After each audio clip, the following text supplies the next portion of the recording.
Bismillahirrahmanirrahim. Allahumma aftah alaina hikmataka wanshur alaina min khazaini rahmatika ya arhamar rahimin. Rabbi shrah li sadri wa yassir li amri wahlul 'uqdatam min lisani yafqahu qawli. Amin ya rabbal alamin. Assalamualaikum warahmatullahi wabarakatuh. Okey, hari ini kita akan mempelajari pelajaran sirah tahun 2, iaitu sifat-sifat wajib Nabi Muhammad SAW dalam meneladani sifat as-siddiq Nabi Muhammad SAW.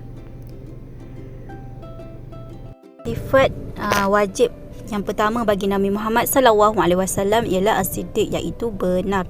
Lawan bagi sifat siddiq ialah al-kizbu, iaitu dusta.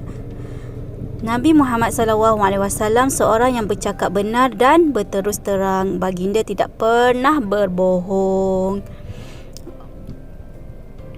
Semua perkara dan yang Nabi Muhammad SAW sampaikan benar dan pasti berlaku, kerana baginda bercakap berdasarkan wahyu, perintah dan petunjuk daripada Allah Subhanahu Wa Taala. Firman Allah Subhanahu Wa Taala dalam surah An-Najmi ayat 3 dan 4. Bismillahirrahmanirrahim. Wa ma yantiqu 'anil hawa in huwa illa wahyun yuha. Dan tiadalah yang diucapkannya itu Al-Quran menurut kemahuan hawa nafsunya. Ucapannya itu tiada lain hanyalah wahyu yang diwahyukan kepadanya. Nabi Muhammad seorang yang dihormati kerana selalu bercakap benar dan berterus terang. Musuh Nabi Muhammad SAW juga mengakui sifat siddiq baginda sebagaimana kisah di bawah ini. Pada suatu hari, di salah satu jalan yang sunyi di Mekah, seorang pembesar Quraisy telah menahan Abu Jahal. Siapa Abu Jahal ni? Abu Jahal sangat membenci dan sentiasa menentang dakwah Nabi Muhammad SAW. Pembesar Quraisy bertanya, "Wahai Abu Al-Hakam, adakah Muhammad itu seorang yang benar atau pendusta?" Lalu Abu Jahal pun menjawab, "Sesungguhnya Muhammad itu ialah lelaki yang bercakap benar dan tidak pernah berbohong walau sekalipun." Seterusnya kita pergi kepada mencontohi sifat siddiq Nabi Muhammad SAW dalam kehidupan seharian. Contoh yang pertama. Saya sedang bermain dalam keadaan belum menunaikan solat asar. Ibu bertanya kepada saya, adakah saya sudah menunaikan solat? Tindakan yang sepatutnya, saya meminta maaf dan menyatakan saya belum solat, lalu terus segera untuk menunaikan solat terlebih dahulu.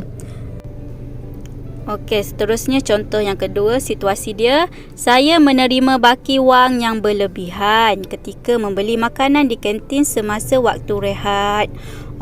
Tindakan yang sepatutnya saya ambil ialah saya berjumpa penjual kantin tersebut dan memulangkan duit baki yang berlebihan.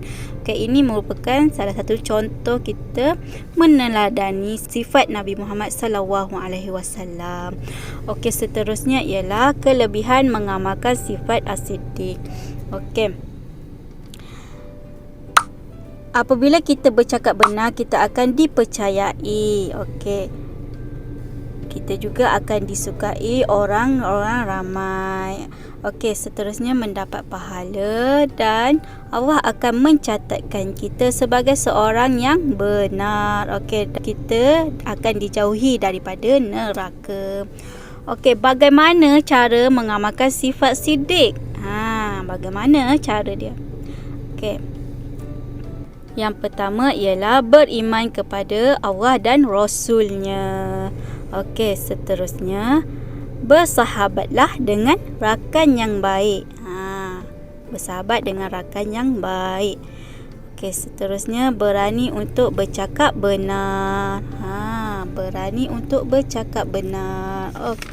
Kesimpulannya ialah kita hendaklah mencontohi sifat siddiq Nabi Muhammad SAW agar kita dipercayai dan disayangi oleh orang di sekeliling kita.